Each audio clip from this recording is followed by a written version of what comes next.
Y'all ever start recording and you look in the camera and you're like, dang, them edges look a little rough. Anyway, hey y'all, welcome back to Just Jaysa. I am Jaysa, and this is where we keep it real, cause my headband is on these edges, y'all.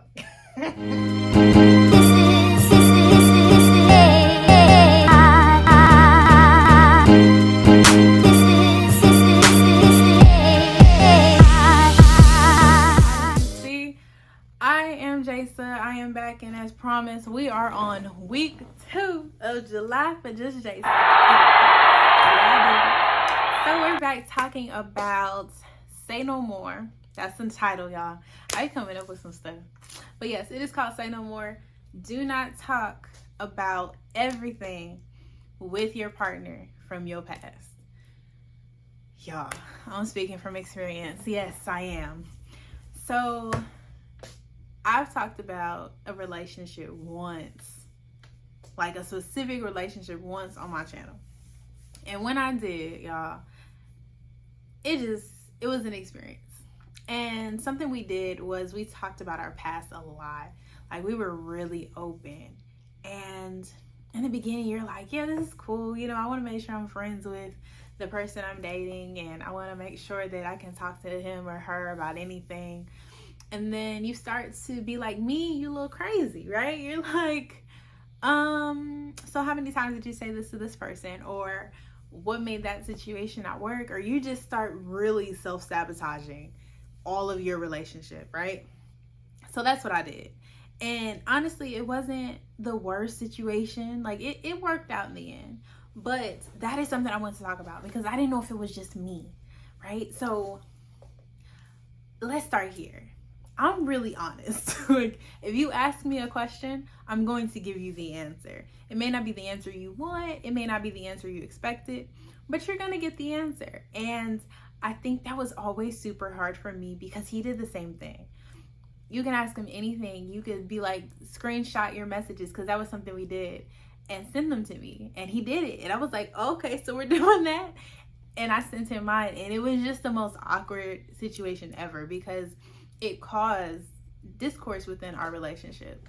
And not only did we have to rebuild trust in a sense of just our open communication, it caused a lot of doubt and fear, right? So, you know me, I'm big on boundaries now. I'm big on making sure I feel more secure because there have been plenty of times where I wasn't very secure in my relationships, and it ended because you start to overthink. You start to wonder, how can I feel more secure?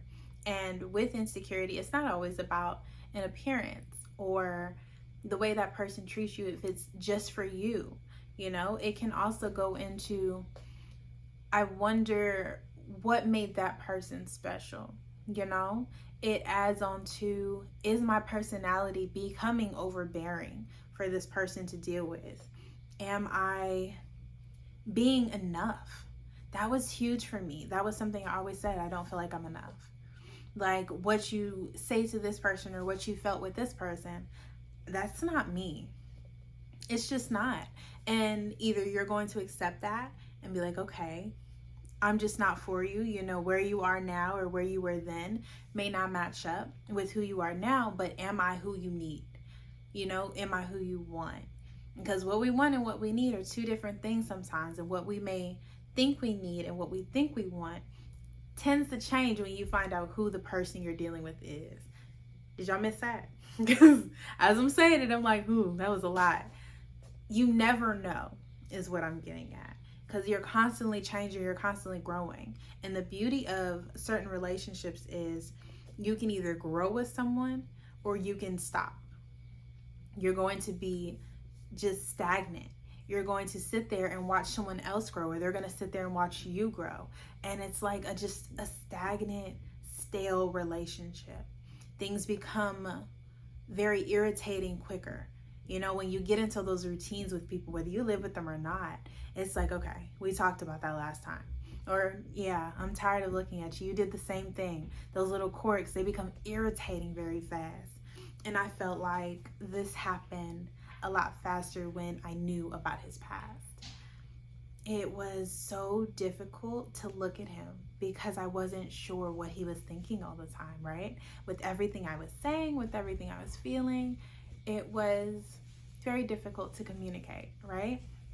So from my lack of communication, we had less moments where we opened up in a very vulnerable environment or a very judgment-free environment to now I'm analyzing every word, right? I'm looking at him like, yeah, I want you to say something wrong. I want you to feel a little bit too much passion when you're explaining the scenario, when you're explaining your memories, or why are you thinking about that for so long? You know, certain questions came up, and that was something we now had to deal with. So I guess what I'm getting from this video is don't share everything with your partner you're not willing to deal with every day. That may not be good advice, but that's my advice, right? That is my life advice. Now, the Just Jaysa advice would be, you're going to hear things you don't want to hear, but making sure that you're secure within yourself and your situation will allow you to take in all those experiences, take in those moments without holding on to them in the sense that you have to compete or you have anything to prove. If that person wants to be there, I've always said it, they're going to be there. They're going to stay and they're going to work at it. You're always going to have something you go through. You're always going to have something you feel. But that communication, that understanding, that sense of security will allow you to get through it much quicker and much easier. And I think the worst advice I've heard is that you're always going to have a hard time when you're in a good relationship, when you're with someone you love. I don't agree with it. Now, they may not have said it properly. They may have misunderstood somewhere along the lines. But I've always heard that relationships and love is hard, marriage is hard. It's not hard when you're with someone that's willing to do the work just like you are. It's not hard when y'all have an understanding on each other's path. It's not hard when you understand yourself. So take all of these things into consideration. Take my experiences, take my advice, the good side and the Just Jaysa side, and make sure you apply it when you go through these different scenarios. Not everyone will go through this. So take the scenario and reapply it.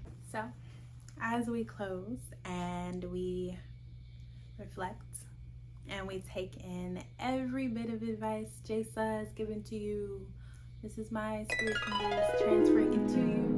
Make sure that you walk through your relationships, your marriage, your love life with an open mind to adapting, learning, and transforming your mind into a place of peace. Yes, I am adding that in there as if it was something I said throughout the video. But yes, your peace is important. And here at Just Jaysa, that is what we give in my yin and yang dress. I appreciate you. I love you. Make sure that you continue to subscribe, turn on your notifications, and come back every Friday, because for the rest of the month, we will be having a video every Friday on the different topics that I think you should hear about. I appreciate you. Make sure you have